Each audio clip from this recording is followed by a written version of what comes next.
especially problematic when you've got students who are unmotivated, who are challenging you, that trigger that emotion in you. And I don't think it's that teachers don't know they should. I think it's that it's very hard to do, and that to a certain extent schools almost give permission that the challenging kids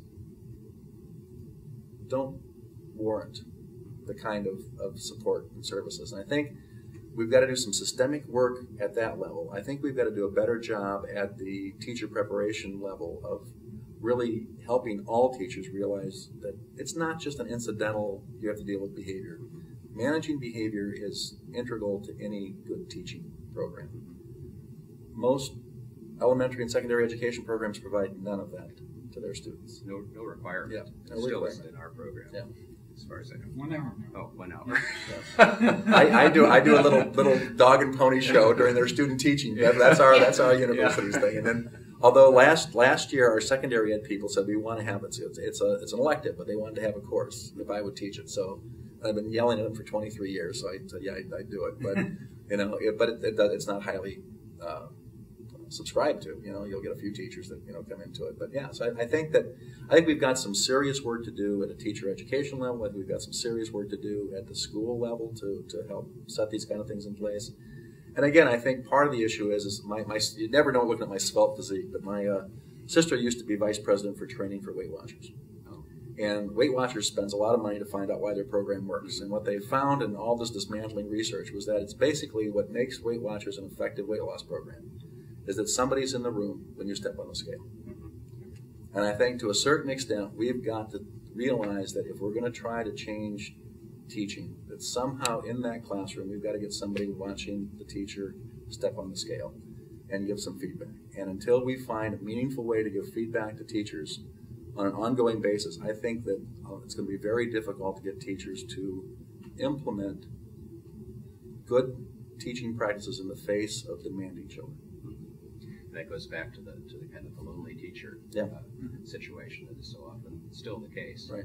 You're out there on your own. Yeah, I mean, I'll tell my student teachers, like one of the seminars I teach is with the student teachers, and I say, you know what, you're going to hate all the feedback you get during student teaching, but take it because this is the most you'll ever get. If you total everything you get probably for the rest of your career, you won't match as much as you're going to get here. Take it and go. We all behave differently when they're observers. Sure, absolutely. Well, and it's for a certain.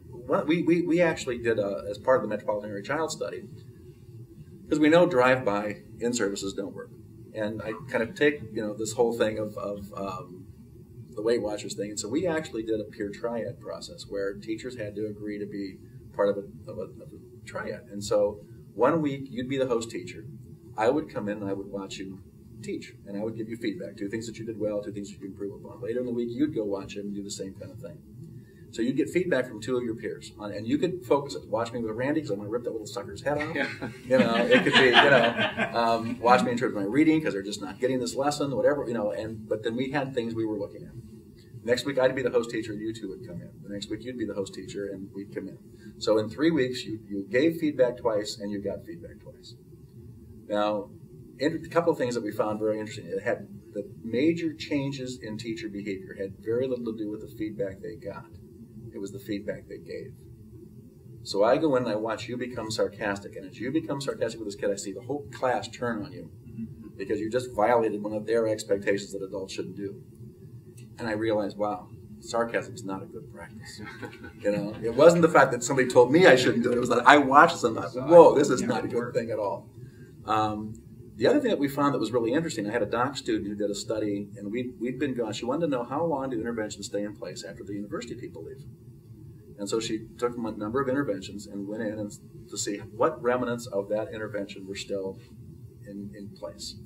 What she found is 56% of our teachers were still meeting weekly with no feedback whatsoever from administration. So it had enough value to the teachers themselves to maintain it. And I think we're going to have to look at systems like that. I think we're going to have to find something that, one is that people are there, that there's a credibility that we would choose ourselves. It was the only thing we had. The only requirement was that you couldn't have the same planning period because that's when you'd go in and observe. And so I picked you. So I kind of trust that you're not going to misuse the information that you may see.